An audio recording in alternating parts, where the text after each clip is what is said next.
Erev Tov Chavrim, I'm Steve Ben-Nun. You're watching Israeli News Live, and sorry for the delay in coming on with you guys. Been battling the flu. But anyway, getting right into some of the things that are happening in the world today. Turkish state media exposes the location of the French army bases in Syria. This is according to Kurdistan 24. Yeah, that doesn't seem anything to surprise me. The Turks are really good about exposing anything and everything just to kind of drive the others crazy there. But it says here the Turkish state news agency Anadolu exposed the location of French army bases and the number of the soldiers in Syrian Kurdistan just days after France's President Emmanuel Macron criticized his American counterpart Donald Trump's shockingly abrupt decision to withdraw U.S. forces. It is the second time this year that Anadolu agency has released detailed report including maps of French military locations where troops serve in support of the Kurdish-led Syrian Democratic Forces fighting the Islamic State group there. Of course, it's not only the Islamic State they've been fighting, and this is the one thing that does concern me when it comes to the Kurdish fighters there. They have been remarkable fighters against ISIS, but there have also been times where they've turned against their own fellow countrymen and fought against them as well. There's never a full compliance to fight for the Syrian government and try to bring about some resolve in this 8-year-long war. But there might be some light at the end of the tunnel nonetheless, though, because there is a movement now going on for the Syrian government to move their forces into those areas where the U.S. forces are actually pulling out of. And Manbij is one of those areas that the Syrian military has moved into and lifted up the Syrian flag. So as the U.S. has been pulling out, the Syrian forces have also been trying to replace those areas there with their own military and fighters. But of course, as I stated before, it was not the smart decision for the U.S. troops to move out so rapidly and just leave large vast of land totally open, which basically makes you wonder if it wasn't something that the U.S. government knew and was working with the Turkish government.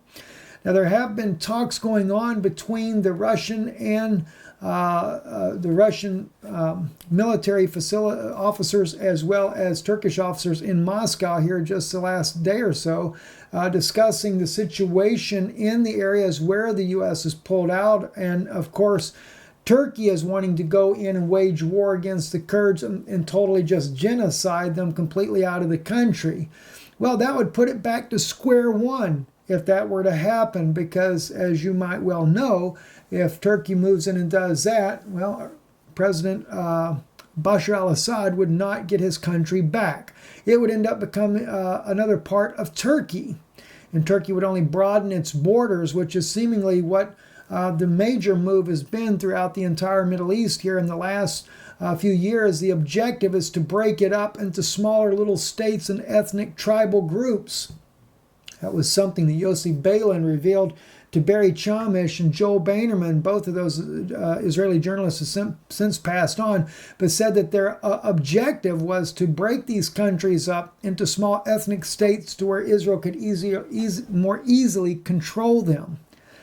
That's troubling to hear that. But at any rate, it is what it is, right? So another thing, too, that I retweeted today, and that was China. China has actually started their own, put into service now, a driverless bus. You know, I don't know if you guys are really catching on to all this stuff. They talk about smart this, smart that. All this is just part of a new world order and a depopulation agenda.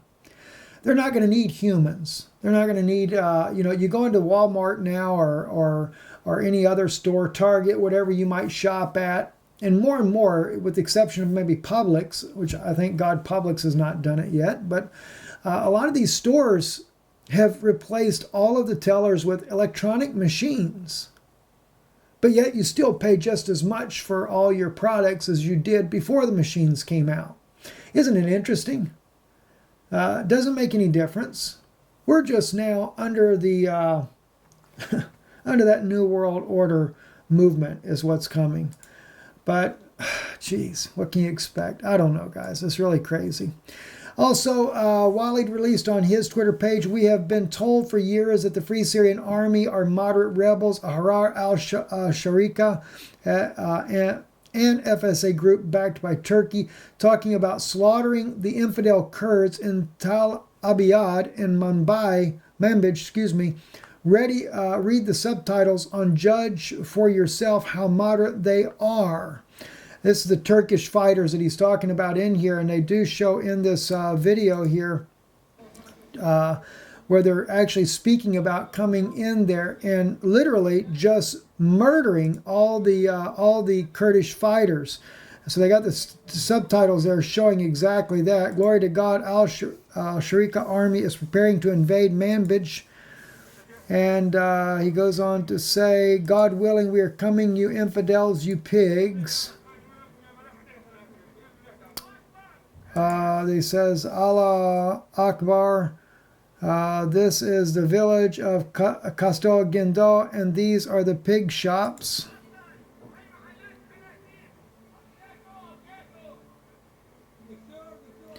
Doctor, what do you want to say before we die?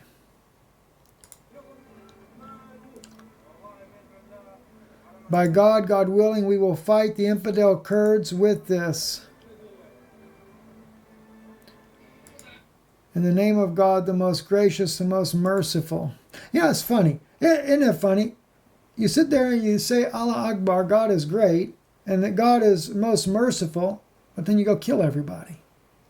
Isn't there something wrong with that? Something is just not right when you serve a God that's got to go kill everybody. I don't know. Listen, to each his own, I guess, right? Russia builds a border fence right there between Crimea and Ukraine. It's about 37 miles long. I was sitting here thinking about this. That if Russia could build a border fence, I know we're trying to get Trump's wanting to build a wall. But really and truly, what are we building a wall for? They say to keep the migrants out of the United States. Maybe it's to keep us in the United States. You ever think about that? Something to think about. Something to think about. I know, listen, border fence, security, wall, whatever you want to say. Anyway, I guess my point is Russia, they wasn't worried about it. Didn't waste no time. They just put the fence up. So anyway, everything's all about money. That's what it comes down to at the end of the day, right? Also, this article here on, I cannot pronounce the name, we'll just spell the website, tvrtinfo.com. It begins Merkel's Muslim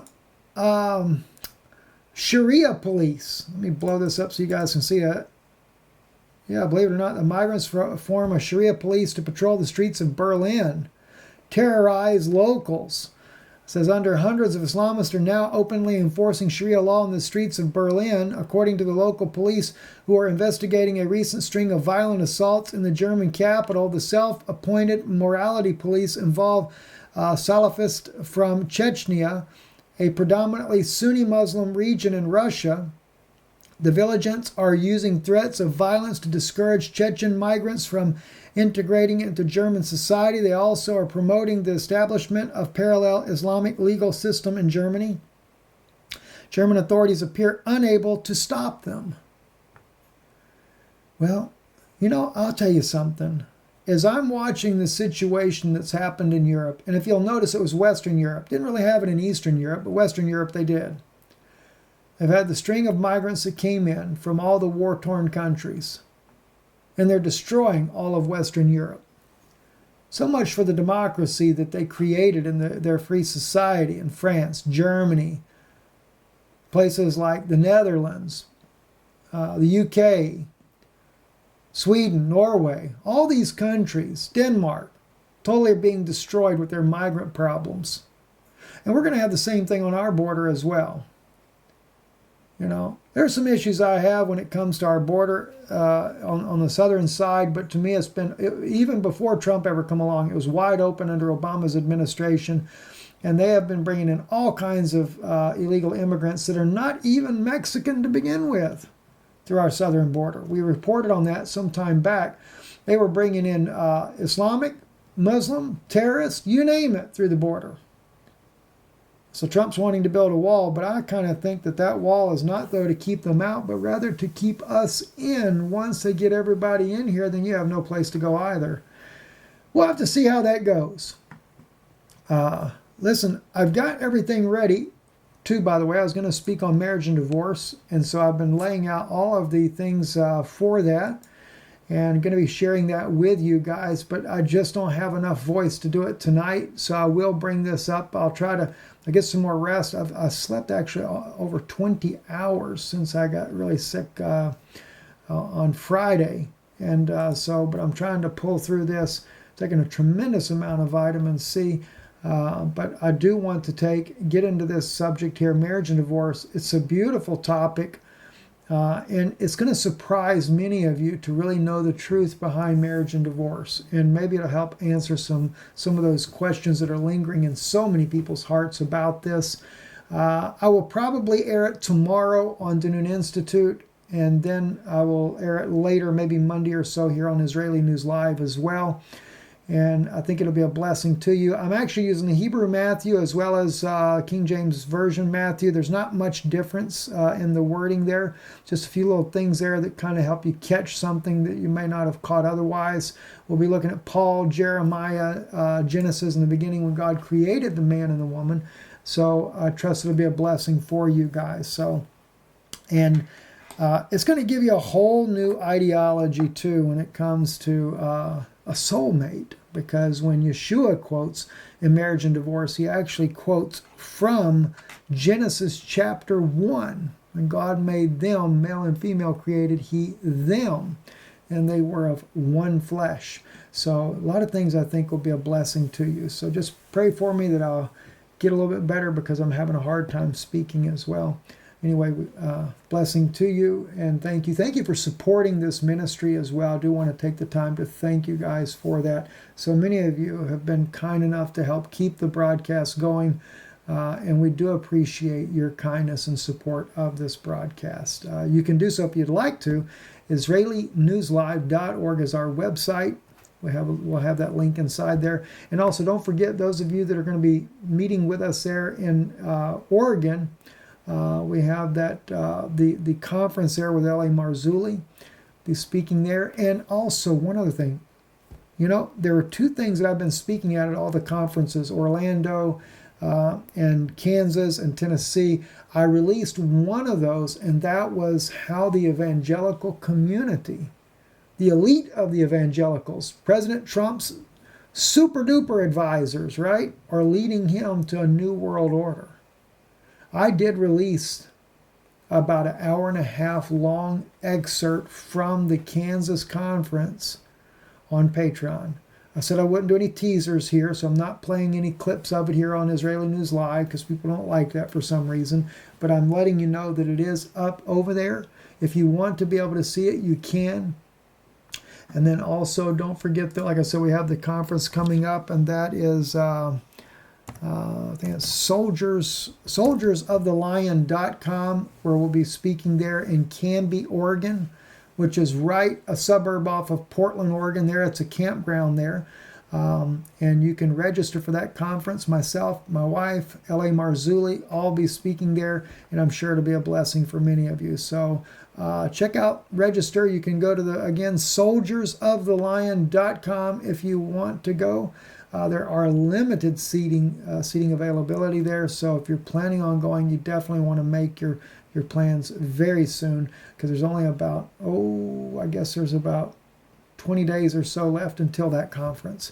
I'm Steve Benoon. You're watching Israeli News Live. Shalom, shalom.